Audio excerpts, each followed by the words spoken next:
Welcome to The Explainer. Today, we're going to fundamentally shift how we look at product development and cloud architecture. Whether you're an SRE, intimately familiar with that awful dread of a 3 a.m. pager alert, a platform engineer just trying to maintain your sanity, or a product leader driving the roadmap, this explainer is going to challenge how you define success.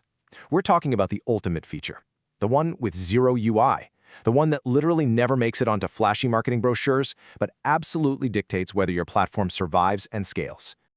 I want you to genuinely think about this for a second. Look at your current sprint planning or, your quarterly roadmap. What is the absolutely most important feature you're shipping right now? If you asked your engineering managers or product teams, they'd probably point to something highly visible, right? Maybe a shiny new Gen AI wrapper, a completely revamped user dashboard, or some complex new integration the sales team has been literally begging for to close a massive enterprise deal. And hey, it's completely natural to be drawn to those marketable milestones. But the data and the fundamental principles of system architecture we're diving into today show us that the real answer to that question isn't a shiny new capability at all. See, in product development, there's often this massive fundamental disconnect between what teams build and what users actually want. Engineering and product teams pour their blood, sweat, and tears into building these incredibly intricate multi-region Kubernetes clusters, writing highly optimized APIs, setting up complex async integrations, and designing pixel-perfect user experiences. And that's the output, that's what we build. But on the flip side, what are users actually logging in for? Well, the harsh reality for us engineers is that users absolutely do not log in just to admire the elegance of your API endpoints or how efficient your message queues are. What they want is reliability. Honestly, this is the most crucial product feature of all. It's the ultimate feature precisely because it has no UI, no CSS, and definitely no dedicated marketing campaign. Ironically, it's entirely invisible to the naked eye. Think about it. When your systems work perfectly and your latency is practically zero, nobody notices. Nobody's sending you a thank you note for a successful database query. But the absolute second it breaks, it's literally the only thing your users care about. Let's zoom out and look at the broader ecosystem of how this dynamic actually plays out. The ultimate takeaway here is simple but incredibly profound. Users don't see your architecture. They experience your reliability. Your customers absolutely do not care if your microservices are perfectly decoupled. They don't care about your container orchestration strategy at all. They interact purely with outcomes. Those technical drivers deeply embedded in your backend, they translate directly into customer and business impacts. Think of your entire architecture like a giant factory, and the only product that actually ships to the end user is the successful execution of their request. To the user, your architecture is defined by 4 very specific outcome metrics. And for the technical leaders listening, these are going to map directly onto your core SRE principles. First, application availability. Are you actually meeting your service level objectives, your SLOs, when the customer really needs you? Second, response time.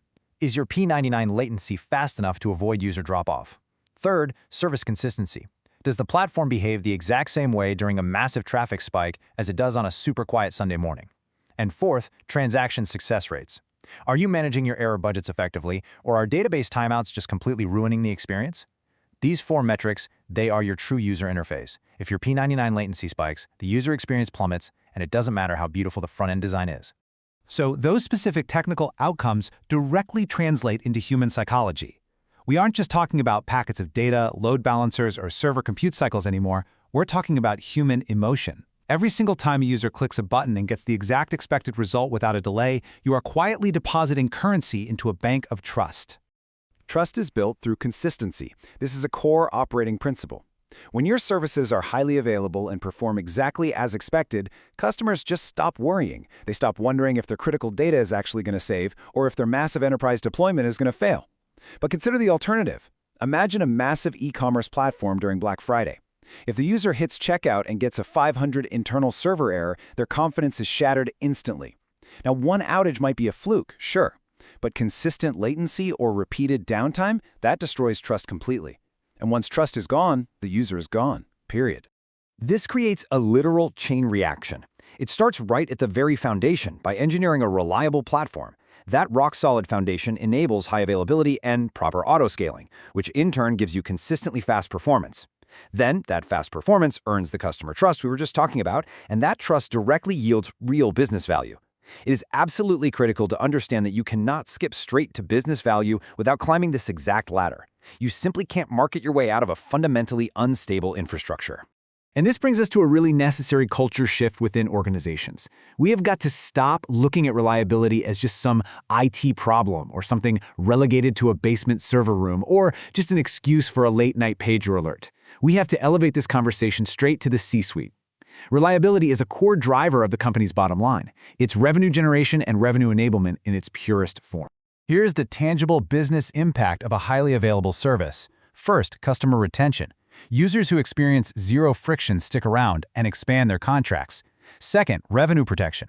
Minimizing downtime avoids catastrophic revenue loss. I mean, every minute of a SEV1 outage is thousands of dollars just flying out the door. Third is brand reputation. But let's really focus on the fourth, operational efficiency.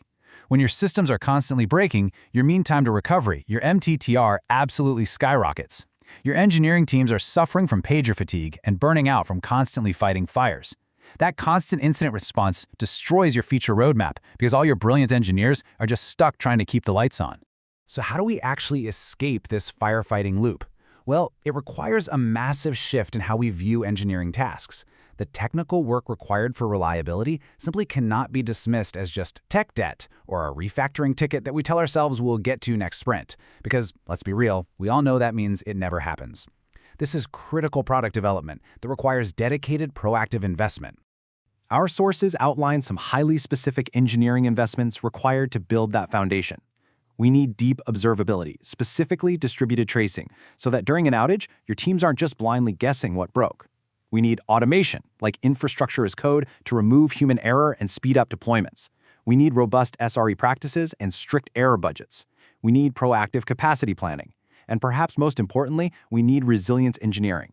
This means implementing architectural patterns like circuit breakers and fallbacks, ensuring that when a microservice inevitably fails, the application degrades gracefully instead of bringing down the entire system in a massive cascading failure. Let me emphasize this as clearly as the source material does. These are not operational luxuries. They are not just an insurance policy. They are business enablers. We really need to completely reframe SRE and platform engineering practices across the entire industry. They are absolutely not cost centers. They are frontline drivers of your competitive advantage. Without them, your products simply cannot compete at scale. Think about market saturation for a second.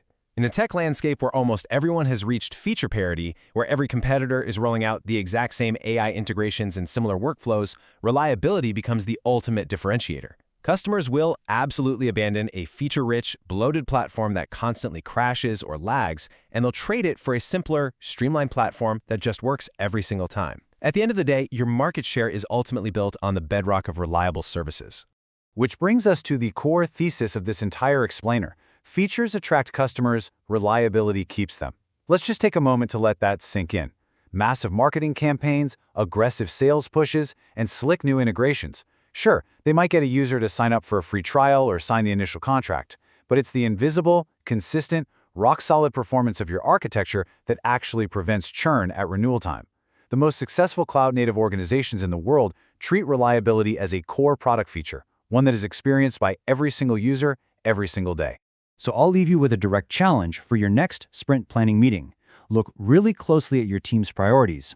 Are your error budgets, your P99 latency goals, and your capacity planning getting the exact same prioritization and respect as your flashy new AI features?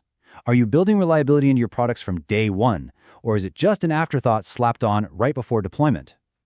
The data is crystal clear. If you want to win, reliability has to be the most important feature you ship this quarter, and every single quarter after that.